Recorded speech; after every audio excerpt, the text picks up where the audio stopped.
সুবহানাল্লাহ। আমি মুসলমান হইয়া আল্লাহকে চিনলাম না, আল্লাহর পরিচয় পাইলাম না। আমি মুসলমান হইয়া আল্লাহকে ভয় করি না। আর বিধর্মী বেঈমানেরা তারা কেমন? তারা দূর থেকে অন্য ধর্মের হওয়ার পরেও কোরআন পড়া মুসলমান হইয়া যায়। জোরে কন্যা সুবহানাল্লাহ। আল্লাহর বান্দারা তারা কেমন? আল্লাহর বান্দা শিব শক্তি সুরজ্জি ডাক দিয়া কয়, আমি বান্দা কোরআনটা পইরা আমি ঘুমায়া গেলাম এক রুমে, পাশের রুমে আমার বিবিটা ঘুমায়া গেছে, দুইজন ঘুমায়া গেলাম। গভীর রাতে তাকায়া দেখি কে জানি একটা গোলাপ ফুলের মাঝখানে সাদা রুমালওয়ালা পাগড়িওয়ালা জুব্বাওয়ালা আয়েশা আমার এই গোলাপ ফুলের উপরে দাঁড়াইয়া বলতেছে, আয় আর ঘুমাইস না, আর কত ঘুমাবি, আয় আমি নবী আর মদিনায় থাকতে পারি না, তোর মুহাব্বত করে আমি চলে আসছি আমার কাছে, আয় তোর হাতটা আমার হাতের সাথে লাগাই দে, আমি তোর এখনই কালেমা পড়ে মুসলমান বানায়া দেই। জোরে বলেন না সুবহানাল্লাহ। শিব শক্তি সুরুজ্জি বলে, আমি ঘুম থেকে উঠে দেখি কে জানি আমার হাতের সাথে হাতটা লাগাইলো, মেশকের গান আমি পাইলাম, আর আমি দেখি আমার ঠোঁটটা কেমন জানি কালেমা পড়তেছে। সুবহানাল্লাহ। अल्लाह अल्लाह क्या मुबारक नाम है, अल्लाह अल्लाह आशिकों का काम है, अल्लाह अल्लाह तू मेरा सोतार है, अल्लाह अल्लाह तू मेरा गफार है। শেষ পর্যন্ত বেশি দূরের কথা বললাম না, আমাদের বর্ডারের পরে ইন্ডিয়া ভারতের কথা কই। আল্লাহর বান্দা শিব শক্তি সুরুজ্জি যখন কালেমা পড়ে মুসলমান হয়ে গেল, শুধুমাত্র ওই ভারতের সরকারের অত্যাচারে আর বেঁচে থাকতে পারে নাই, কালেমা নিয়ে বান্দা ইন্তেকাল করছে। জোরে বলেন না সুবহানাল্লাহ। কিছু কিছু বান্দা আছে বলে মরিয়ে যাবো, এরপরেও মিথ্যা বলবো না। আল্লাহর বান্দা বলে, কালেমার জন্য ইসলামের জন্য যদি মরিয়াও যাইতে হয়, আমি কালেমার জন্য মরে যাব, এরপরেও আমি কালেমার ছাড়তে পারবো না। জোরে বলেন না সুবহানাল্লাহ।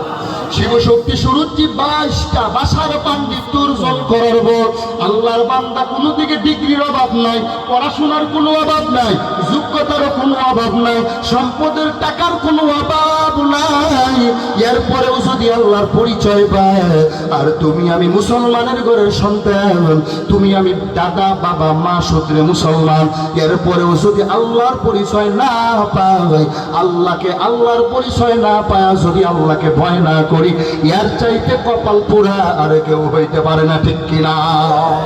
আরে নবীর উম্মতের দল, ওরে ঢাকার নড়াইলের মুসলমান, গোপালগঞ্জের বাসী আপনারা সকলেই আপনাদের কাছে এই কোরআনের বয়ান নিয়ে আসলাম।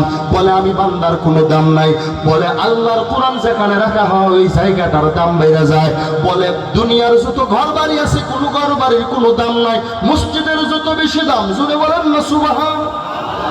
বলে এই যে এলাকার মধ্যে বিল্ডিং আছে না নাই, টাইলস করা মোজাইক করা, কত সুন্দর সুন্দর ঘর বাড়ি, বলে কুরআনওয়ালা ভাঙা টিনের ঘরের যত দাম, কুরআনওয়ালা ঘর যেই ঘরে কোরআন তেলাওয়াত হয়, মাদ্রাসা ঘর চিনেননি আপনারা? বলে মাদ্রাসা ঘরের এত দাম, এত দাম, ওই বিল্ডিং এর এত দাম নাই। জোরে বলেন না সুবহানাল্লাহ। বলে টিনের ঘরের কেন দাম? বলে কোরআনের কারণে দাম। মানুষটার কেন দাম? বলে কোরআনের কারণে বড় দাম। বলে নবীর উম্মত, আল্লাহকে ভয় করো, আর ভিন্ন কাউকে ভয় করা চলবে না। আপনারা এই নড়াইলের মুসলমানেরা জবান খুলে বলবেন, আপনারা কাকে ভয় করেন? কাকে করেন?